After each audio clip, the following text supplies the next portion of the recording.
Donc Régis, ancien délégué syndical de l'action sociale, toujours coordinateur régional des syndicats de l'action sociale pour la région, et aussi vice-président de la CARSAT, de l'URSSAF, et membre du bureau de la CARSAT et vice-président de la prévention du travail.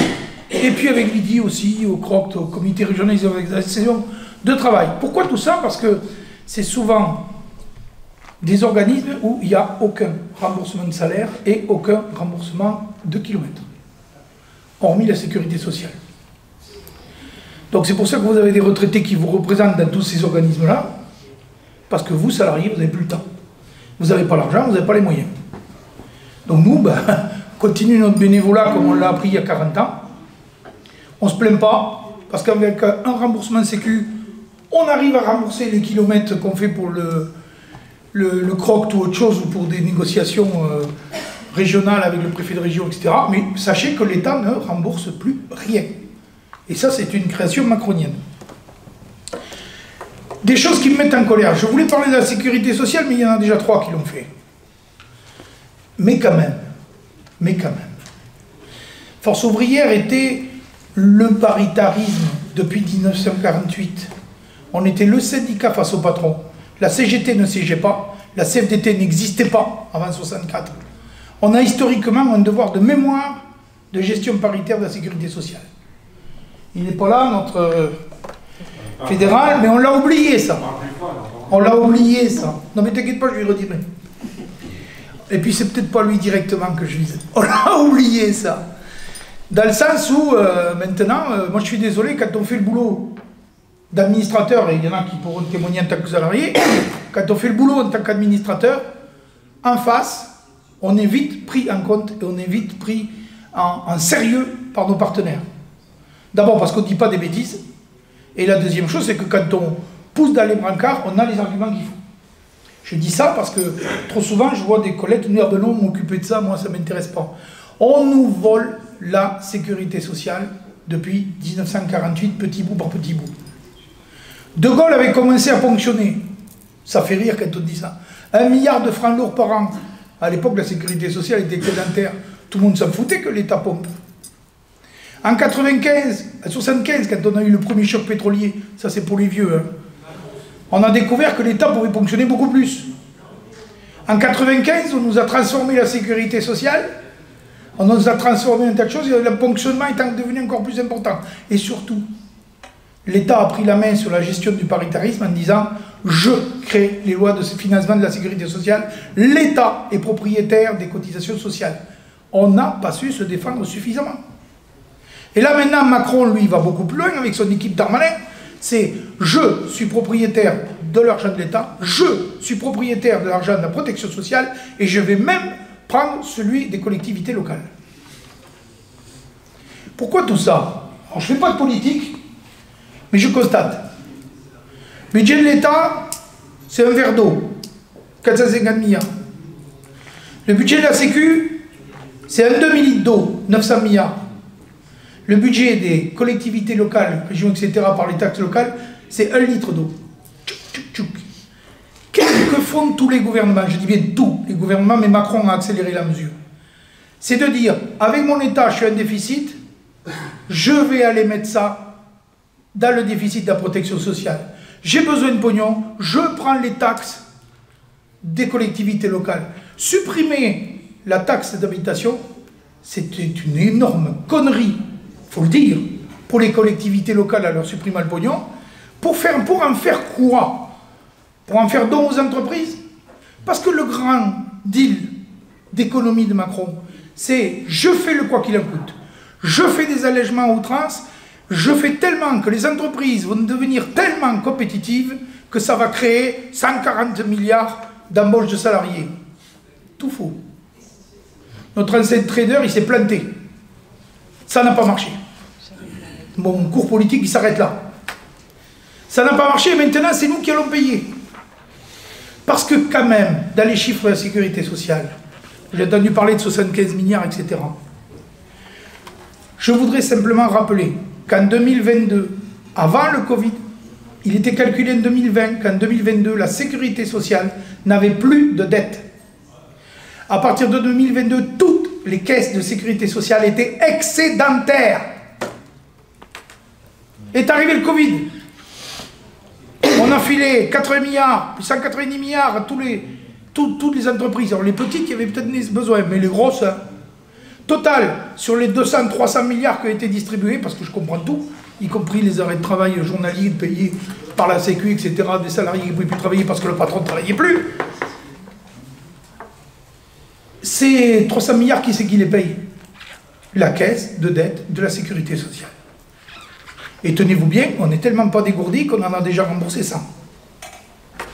Là, cette année, l'État a décidé, comme ça, de nous rajouter 16 milliards.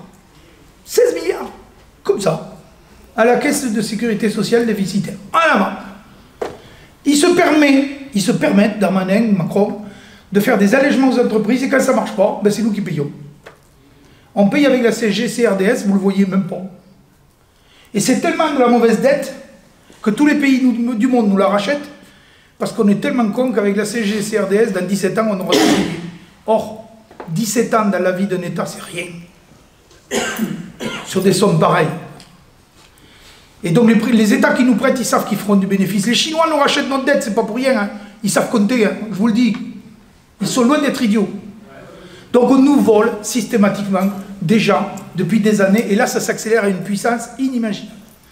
Alors je suis désolé, on dit toujours la charte d'Amiens, oui, mais la charte d'Amiens ne nous empêche pas de dire quand des politiques font des grosses conneries et qu'ils nous volent l'argent que l'on cotise tous, y compris les indépendants, pour notre bien-être social et notre soin et notre santé. Et ça, je suis désolé, tu tombes bien, ça va être le message à Privat et à Gaudron. Privat, c'est notre représentant à l'UQAM, c'est notre trésorier national, et Alain Gaudron est notre représentant dans les négociations de protection sociale. Tous les rapports, tout ce que je lis de FO est très bien écrit. Tout est vrai. Tout est sûr. Sauf que c'est tellement policé, tellement gentil. Je ne vois nulle part FO dire l'État nous vole.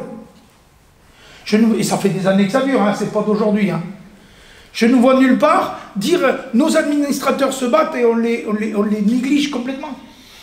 On a obtenu des motions régionales unilatérales, employeurs-salariés, pour dire qu'il y avait des choses qui n'allaient pas du tout, que ce soit au niveau de la protection du travail avec le FIPU, que ce soit, je vous passe le sigle FIPU, encore une connerie, ça pue ce truc-là, que ce soit sur l'utilisation des trous de la sécurité sociale par l'État. À aucun moment, je n'ai vu aucune de nos déclarations portées par nos représentants confédéraux à l'Union nationale de sécurité sociale et au ministère. Ou alors s'ils l'ont fait, ils l'ont tellement bien dissimulé que je ne l'ai pas vu.